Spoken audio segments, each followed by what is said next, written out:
First of all a very good morning to you all.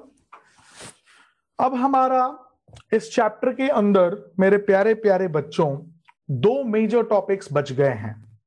पहला Dmitry आइनोविच Mendeleev का periodic table और दूसरा मेरे प्यारे प्यारे बच्चों हेनरी मॉसले का मॉडर्न पीरियोडिक टेबल गए हैं। आपके दिमित्री आइनोविच मेंडलीव का पीरियोडिक टेबल और modern periodic table by Henry Mauchly. तो अभी हम इस क्लास के अंदर फोकस कर रहे हैं दिमित्री आइनोविच मेंडलीव का पीरियोडिक टेबल। दोस्तों कहानी कुछ यूं शुरू होती है। आपके चैप्टर में जो सीबीएसई आपसे कराना चाह रही थी, बताना चाह रही थी, वो था आपका डॉबनियर से, जो कि शुरुआत हुई थी अराउंड अर्ली 19th सेंचुरी से।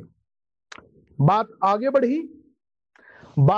बढ़ी और बात आई फिर न्यूलैंड जी पे, जो कि मिड 19th सेंचुरी तक ये बात उनकी जो क्लासिफिकेशन थी वो आई। अर्ली 19th सेंचुरी में वक्त समझिए, क्रोनोलॉजी समझिए, टाइम स्पैन समझिए दोस्तों। 19th सेंचुरी के स्टार्टिंग में फर्स्ट डेकेड में, मान लो मोटा मोटा फर्स्ट डेकेड में आपके डॉबनियर साहब के ट्रेड्स आए। उन्होंने बताया कि 3-3 के ग्रुप बनाइए और टॉप एंड बॉटम का average of their atomic mass निकालिए, बीच का एलिमेंट के एटॉमिक मास के बराबर होगा। और ये जो ग्रुप्स बने थे वो एलिमेंटों में काफी ज्यादा physical and chemical properties same हुआ करती थी। एक बढ़िया अप्रोच था, सक्सेसफुल अप्रोच था for certain amount of time के लिए, क्योंकि उस वक्त बहुत चुनिंदा, बहुत कम एलिमेंट्स डिस्कवर हो पाए थे और जो हो पाए थे वो मेजॉरिटी में सेट हो रहे थे। दिमित्री ये डॉबनियर साहब काफी पॉपुलर हुए।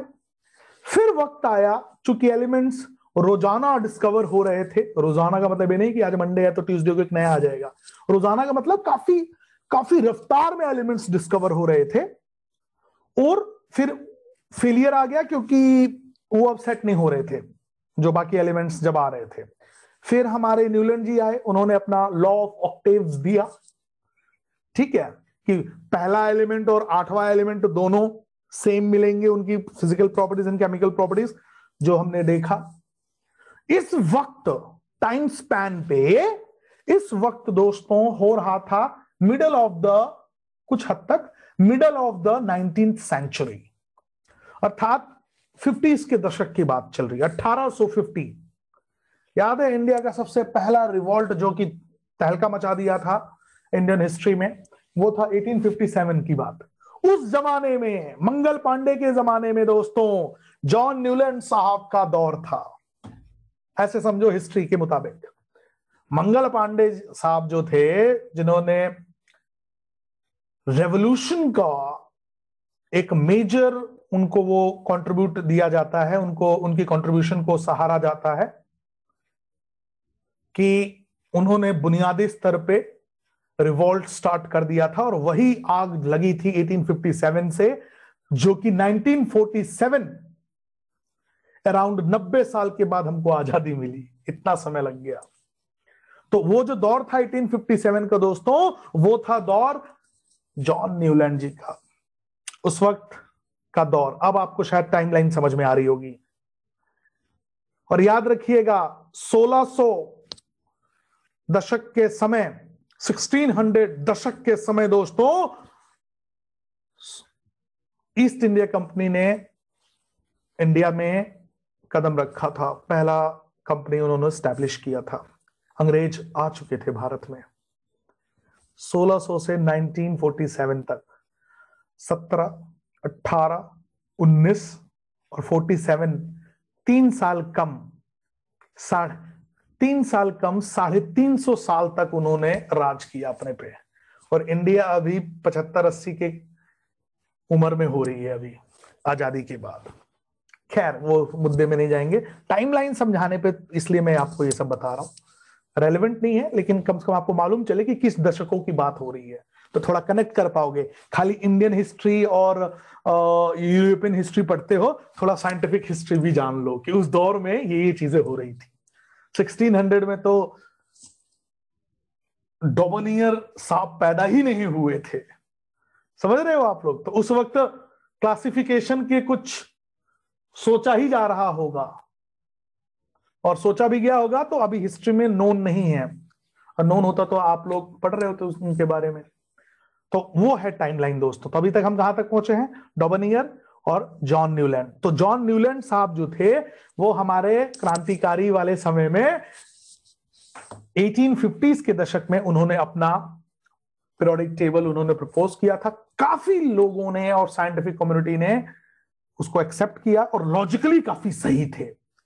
ये सब चीजें हम ऑलरेडी डिस्कस कर चुके हैं, और ये भी बताए थे कि क्यों फेल हो गए, क्यों उतना आज तक हम उनको लेके नहीं पढ़ रहे हैं, नहीं जान रहे हैं, क्योंकि उसी सेंचुरी के एंड तक देखो सारे कर्म जो है ना 19th सेंचुरी में ही हो गए हैं। ठीक है, देखो कैसे।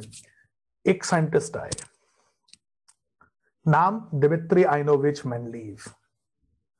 उनकी मॉम का बहुत बड़ा कंट्रीब्यूशन है उनको एक सक्सेसफुल साइंटिस्ट बनाने में। दिमित्री आइनोविच मेंडलीव साहब रशिया के रहने वाले थे, और क्यूरियस बंदे थे, चीजों को जानना, चीजों को नई नई चीजें को पता करना। He was very curious about it. तो 50s 60s के दशक में, 1850s 60s के दशक में हमारे न्यूलैंड साहब ने तो खूब राज किया, अपना पीरियोडिक टेबल का लोहा मनवाया। लेकिन मेंडलीव साहब क्या किए, देखिए जब जॉन न्यूलैंड का जब समय था टाइमलाइन स्पैन पे, उस वक्त मोटा मोटा मैंने यस्टरडे भी बताया था 50 और 60 के बीच में, टू बी प्रिसाइज 56 एलिमेंट्स उस वक्त डिस्कवर्ड थे। और जब हमारे मेंडलीव साहब जब आए उस दशक के लास्ट में, ठीक है 19th सेंचुरी के लास्ट में जब वो आए, तब दोस्तों उस वक्त मोटा मोटा 63 एलिमेंट्स डिस्कवर्ड हो चुके थे। पहले 56 थे, अब 63 तक हो चुके थे। मतलब 7 एलिमेंट्स और एडिशनल आ चुके थे, और भी आ रहे थे। इन मेंडलीव जी का मैं बार बार तारीफ इसलिए करता हूं दोस्तों, क्योंकि उनकी बातें साइंटिफिकली बड़ी ऑसम थी, और उनका अप्रोच बड़ा ऑसम था। क्या किया उन्होंने, कैसे अपना मॉडर्न पीरियोडिक अपना टेबल उन्होंने बनाया, जो कि मॉडर्न पीरियोडिक टेबल को जबरदस्त सपोर्ट करता है। ये जानेंगे ना आप, मतलब बहुत अच्छा लगेगा। क्या किया उन्होंने, वो मालूम है हम लोगों को। स्टिकी नोट्स आप लोग समझते हैं ना, स्टिकी नोट्स आप लोग यूज भी करते होंगे, है कि नहीं? यस। हाँ, तो स्टिकी नोट जैसा उन्होंने, मान लीजिए A4 शीट्स लिए, ऐसे A4 शीट्स लिए। अब A4 नहीं लिया होगा, साइज कुछ भी हो सकता है, मतलब आप समझ लीजिए कहने का मतलब। उन्होंने एक एक शीट लिया, और उस वक्त जितने एलिमेंट्स नोन थे, देखिए इस बंदे का दिमाग देखिए, जितने एलिमेंट्स नोन थे, मान लीजिए हाइड्रोजन नोन था, हाइड्रोजन लिख दिया। और हाइड्रोजन की जितनी प्रॉपर्टीज उस वक्त लोगों को साइंटिफिक कम्युनिटी में जितनी प्रॉपर्टीज मालूम थी, हाइड्रोजन ऑक्सीजन के साथ रिएक्ट करता है तो वाटर बनाता है, हाइड्रोजन यूजुअली पॉजिटिव शो करता है, कई बार नेगेटिव शो करता था। जो जो अवेलेबल था इंफॉर्मेशन अबाउट एनी एलिमेंट, एक शीट पे उन्होंने उस एलिमेंट का नाम लिखा और उसकी सारी प्रॉपर्टीज उस शीट पे लिख दी। ऐसे ऐसे करके सारे के सारे शीट्स पे लिख डाले। फिर ये बंदा क्या किया, यूं समझो पूरा वॉल के ऊपर लगा दिया, बैठ गया कमरे में, और अब दिमाग लगा रहा है ये एलिमेंट, अच्छा ब्रोमीन के साथ ये रिएक्ट करता है, ये करेगा क्या, ये कैसे कर रहा है, ऐसे ऐसे करके कई दिनों तक वो इस चीज को करते रहे कि मैं इन सारे एलिमेंट्स को कैसे अरेंज करूं। न्यूलैंड साहब ने तो ऐसे अरेंज किया है, उनकी भी रखा उन्होंने। देखिए डॉबनियर साहब एटॉमिक मास का उनका मेजर बेस था, न्यूलैंड साहब एटॉमिक मास का मेजर बेस था, इंक्रीजिंग एटॉमिक मास। मजे की बात, एक हिंट तो उनको मिल गई थी, वो था इंक्रीजिंग एटॉमिक मास। इन्होंने भी वही पकड़ा और मुझे ऐसा लगता है यही इनकी सबसे बड़ी गलती थी। अगर इन्होंने एटॉमिक मास अपना बेस नहीं लिया होता ना, इंक्रीजिंग एटॉमिक मास अगर अपना बेस नहीं लिया होता, यूं समझिए अगर एक टाइम मशीन बने और मैं पहुंच जाऊं उस दशक में, 19th सेंचुरी के एंड तक मैं पहुंच जाऊं और दिमित्री साहब से अगर मैं मिल लूं तो उनको मैं चीख चीख के बोलूंगा, सर एटॉमिक मास इंक्रीजिंग का बेस मत लीजिएगा, इंक्रीजिंग एटॉमिक मास का बेस मत लीजिएगा, एटॉमिक नंबर का लीजिएगा। और अगर उन्होंने एटॉमिक नंबर का ले लिया होता दोस्तों, तो शायद हेनरी मोसले साहब जी का जरूरत नहीं पड़ता। शायद आज मेरे वॉल पे modern periodic table by Henry Moseley की जगह पीरियोडिक टेबल ऑफ मेंडलीव लगा होता। एक शब्द ने इंक्रीजिंग एटॉमिक मास की जगह कोई उनको बोल दिया होता इंक्रीजिंग एटॉमिक नंबर, मास की जगह नंबर, हिंट कहीं से मिल गया होता। बुरा मत मानिएगा, I am just saying it, Henry Moseley ji का करियर खत्म। साहब को कुछ और करना पड़ता। पीरियोडिक क्लासिफिकेशन में उनका उतना बड़ा कंट्रीब्यूशन शायद आप आज उनका आप नाम भी नहीं सुने होते। एक शब्द ने मास की जगह नंबर, हिस्ट्री बदल गई होती। खैर ऐसा कुछ हुआ नहीं, ठीक है, मोसले साहब को ही क्रेडिट जाता है मॉडर्न पीरियोडिक टेबल का। लेकिन हां, सबसे तगड़ा जो है contribution towards the modern periodic table Mendeleev साहब को जाता है। And that is why I personally feel कि दिमित्री आइनोविच मेंडलीव साहब जो है वो real father of classification of elements कहा जाना चाहिए। कई लोग इस बात से इत्तेफाक भी रखते हैं साइंटिफिक कम्युनिटी में, और कई लोग शायद रखते भी नहीं है। बैक ऑन द रूम, जहां पे उन्होंने हर एलिमेंट को, एक एक एलिमेंट को पेपर पे लिख, उनकी सारी प्रॉपर्टीज लिखकर अब वो लगा रहे थे कि यार किसका किसके साथ क्या मैं करूं, ठीक है, अरेंज कर रहे थे। तो उन्होंने अपना पीरियोडिक टेबल बनाया, नया पीरियोडिक टेबल। और इस पीरियोडिक टेबल ने सबसे पहली और जबरदस्त बात पकड़ी थी। इस पीरियोडिक टेबल की कई खूबसूरत बातें थी दोस्तों, जो कि मुझे ना लिटरली बता रहा हूं सुपर एक्साइटेड बना देती है। पहला बताऊं इनका सबसे ऑसम इनके पीरियोडिक टेबल का सबसे ऑसम इफेक्ट। पहला इफेक्ट सुनो, मेंडलीव साहब, सो तो नहीं रहे हो ना भाई सारे बच्चों, नए साल पे कहानी के रूप में आपको मॉडर्न पीरियोडिक टेबल की हिस्ट्री में घुसे हुए हैं, कोई सो तो नहीं रहा है ना रजाई में?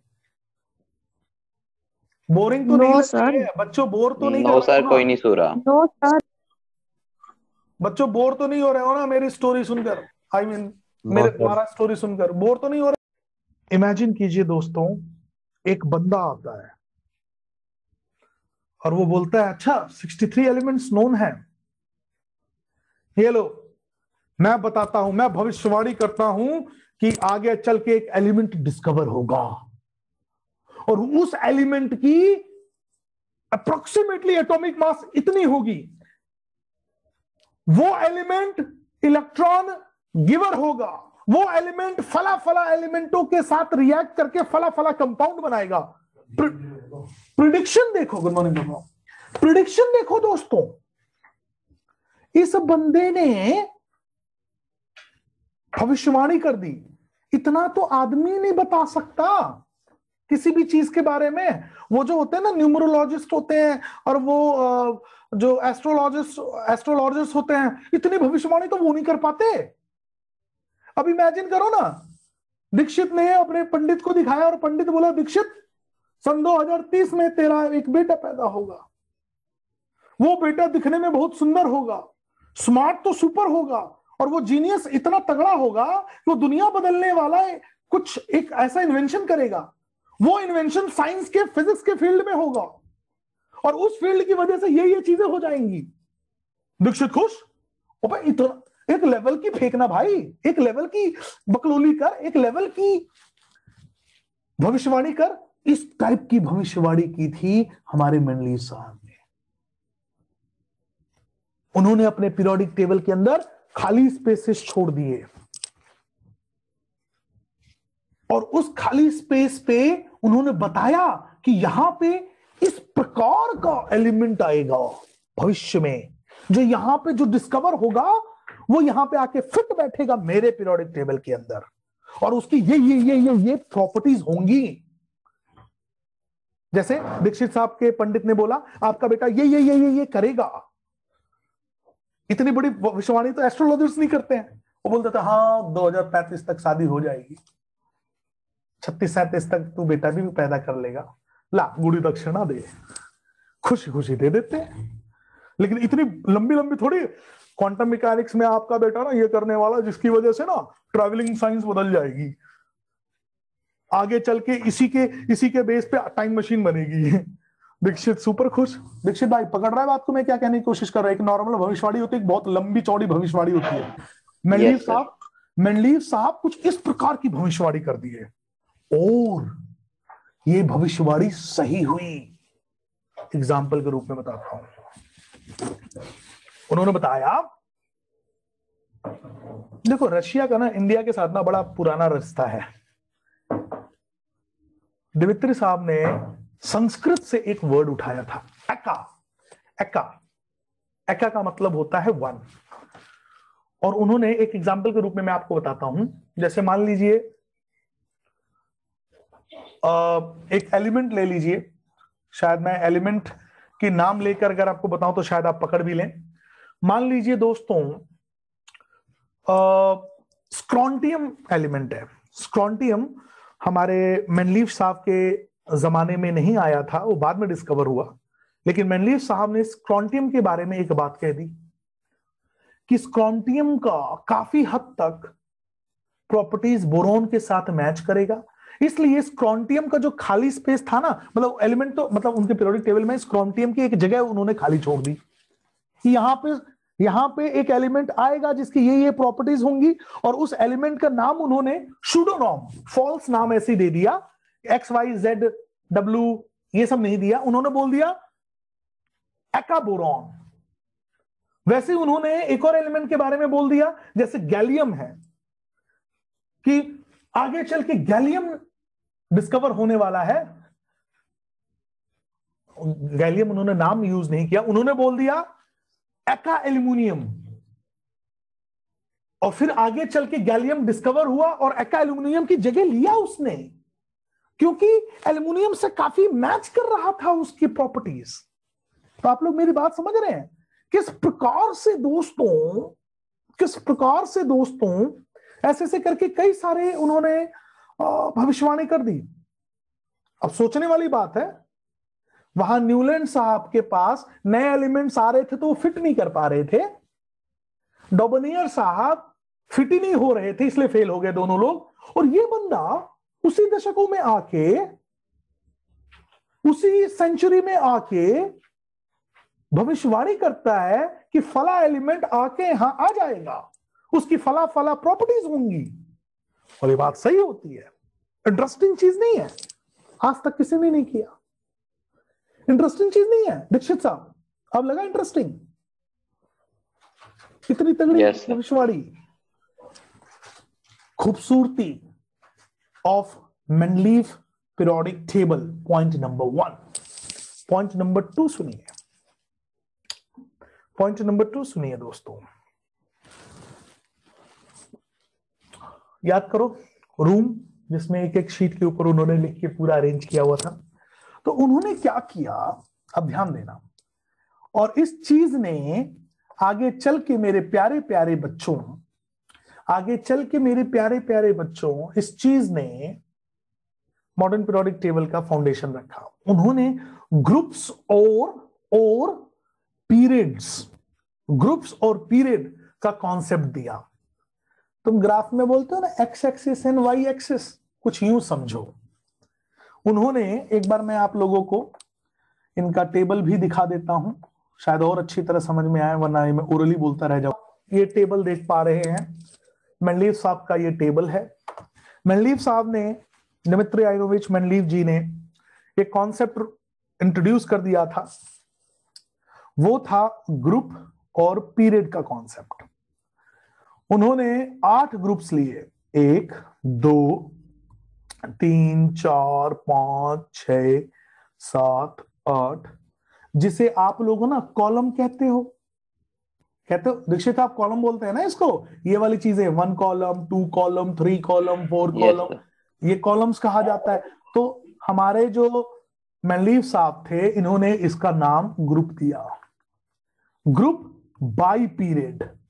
पीरियड को आप लोग रोज कहते हो, इसमें कुल 6 रोज उन्होंने उठाई थी, सो कॉल्ड 6 पीरियड्स। ये देखिए 1 2 3 4 5 6 ऐसे करके। तो ये एक प्रकार का ग्रिड बना था, ग्रिड सिस्टम। ग्रिड सिस्टम समझ रहे हैं आप लोग मेरे प्यारे प्यारे बच्चों? ग्रिड सिस्टम बना था। और मजे की बात देखिए, यही चीज, यही फंडामेंटल एस्पेक्ट जो है मॉडर्न पीरियोडिक टेबल में भी यूज हुआ है। दिखाते हैं आपको। ये देखिए मॉडर्न पीरियोडिक टेबल को अगर आप ध्यान से देखते हैं, ये देखिए इसमें 18 ग्रुप्स शामिल हैं दोस्तों।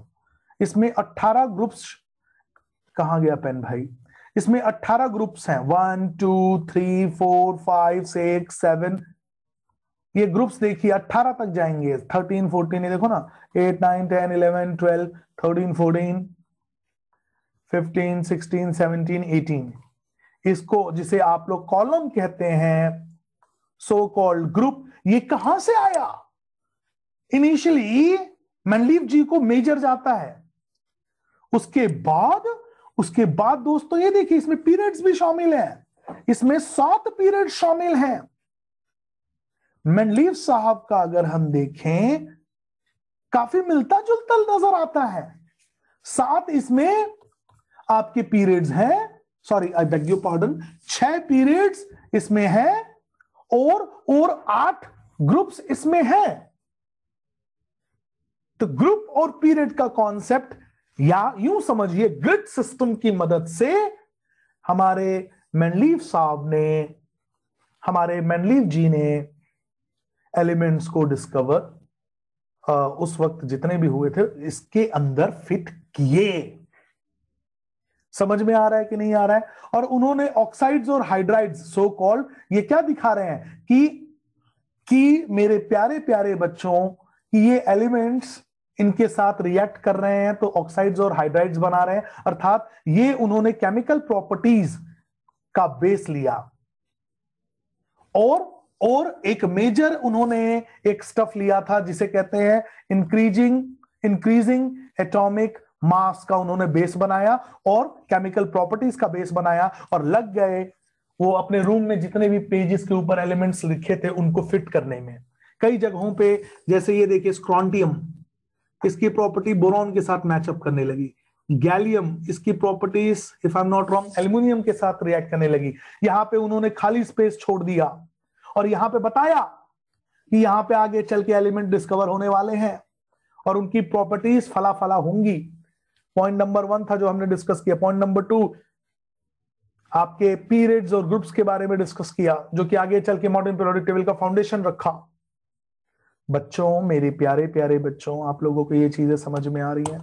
क्या कहने की कोशिश कर रहा हूं? आदित्य, शौर, यश, यशिका, गरिमा, सार्थक, सैफ, साहिल, बताइए, समझ में आ रहा है अभी तक? Yes sir. यस। इंटरेस्टिंग है। उसके बाद दोस्तों उन्होंने एक स्टेटमेंट दिया अपने पीरियोडिक टेबल का, पीरियोडिसिटी लॉ। उन्होंने एक स्टेटमेंट दिया, ध्यान से सुनिएगा। ऑल द, रुकिए इसको मैं लिख के दिखाता हूं, आपको आनंद आ जाएगा, देखिएगा ध्यान से। और किस प्रकार से हेनरी मॉसले साहब ने इन्हीं के लॉ को उठा के एक छोटा सा शब्द बदल दिया था, मास की जगह नंबर हो गया था।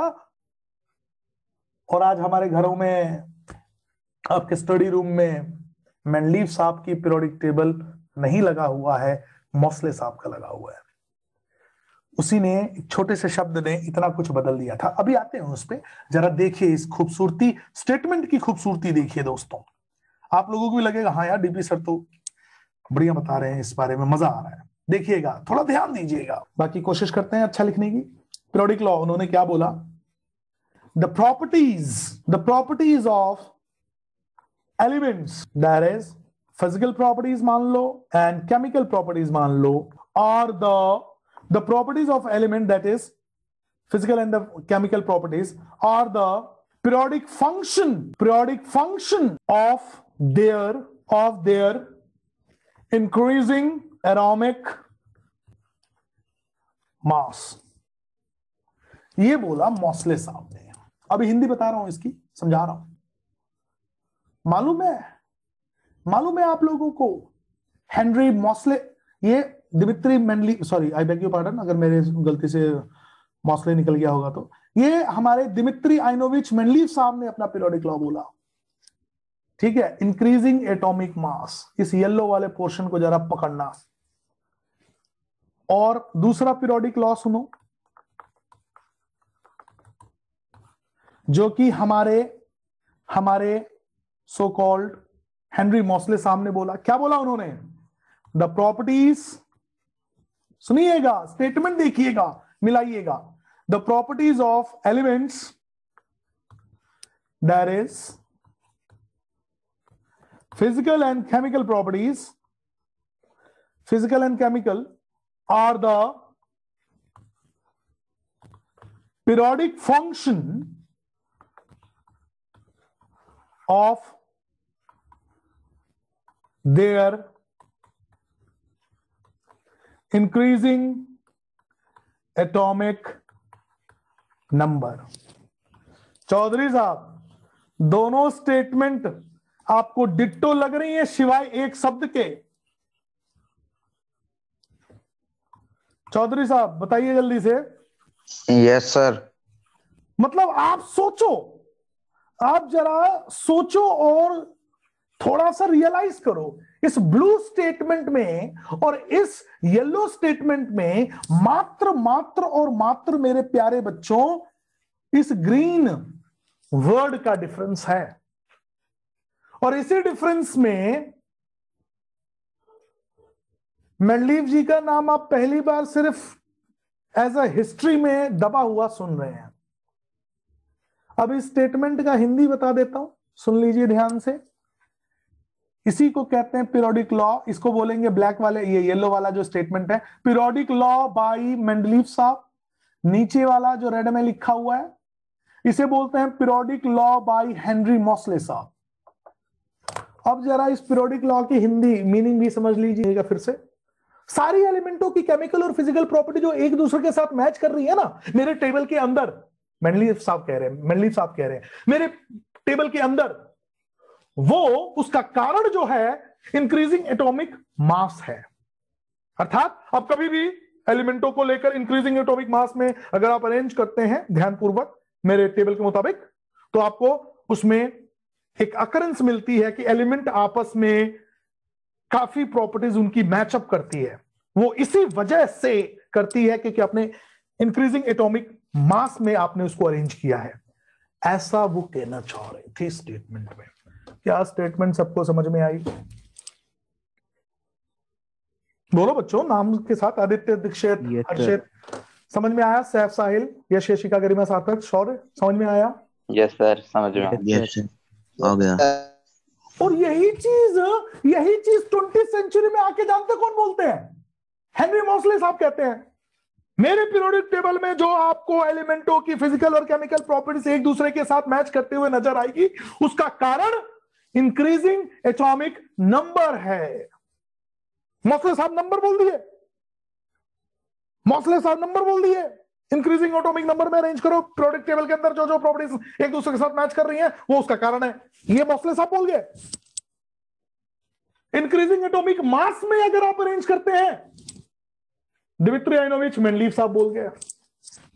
ऐसा नहीं लग रहा है चुरा लिया हो मेंडलीव साहब की सारी ज्ञानवर्धक चीजें? दीक्षित, गलत कह रहा हूं सही कह रहा हूं? बात को पकड़िए जरा। कुछ फीलिंग आ रही है? Yes sir. क्यों दीक्षित साहब, कुछ फीलिंग आ रही है? गुप्ता जी, फीलिंग आ रही है Yes, कि sir. शायद कहीं उठा के चुरा तो नहीं लिया? यस सर, सिर्फ एक वर्ड का डिफरेंस है। और उसने Yes, sir. आ रही है। उसने उस एक वर्ड ने, मेरे प्यारे बच्चों, उस एक वर्ड में, सोचो हमारे घरों में, हमारे स्टडी टेबल में कौन सा टेबल लगा है? हेनरी मोस्ले साहब का लगा है, शायद मैनलीव साहब का लगा होता। दुनिया बदल देती है दोस्तों एक शब्द, ठीक है। खैर, अब बात करते हैं, ये तो अच्छी अच्छी बातें हुई, खूबसूरत चीजें हुई। अब बात करते हैं फेल क्यों। एम्प्टी स्पेसेस जो मैनलीव साहब ने मिसिंग कर दिया ना, उसको कई बार एज अ खामी, एज अ लिमिटेशन भी लिया जाता है। आपका टेबल तो कंप्लीट ही नहीं है, आपके टेबल में एलिमेंट मिसिंग है, बकलोली करते रहते हो, ऐसा लिया गया, ठीक है। कुछ लोगों ने तारीफ की, यार क्या बेस्ट चीज है, इससे बढ़िया आगे चलकर डिस्कवर हुआ, और यार मैनलीव साहब तो महान थे। लेकिन उस वक्त तो उन्होंने खाली छोड़ा था ना, तो उस वक्त के मुताबिक वो एक लिमिटेशन थी, आज के वक्त के मुताबिक वो एक पॉजिटिव बात थी। समझ रहे हो, वक्त वक्त का फेर होता है। एक तो ये दूसरी चीज मेरे प्यारे प्यारे बच्चों, मैनलीव साहब का ये था कि आप लोगों ने 9th क्लास में कॉन्सेप्ट पढ़ा ना, आइसोटोप्स। अब कार्बन है, कार्बन जो है दोस्तों, carbon 12, carbon 14, carbon 16, carbon 17, carbon के ही 4 स्पीशीज के नाम दे दिए मैंने। और मैनलीव साहब, लेकिन है तो कार्बन, सारे एलिमेंट कार्बन ही है, बस उनके मासेस अलग है। एक का मास कार्बन 12 मास है, AMU 12 AMU। दूसरा कार्बन 14 AMU, 16 AMU, 17 AMU।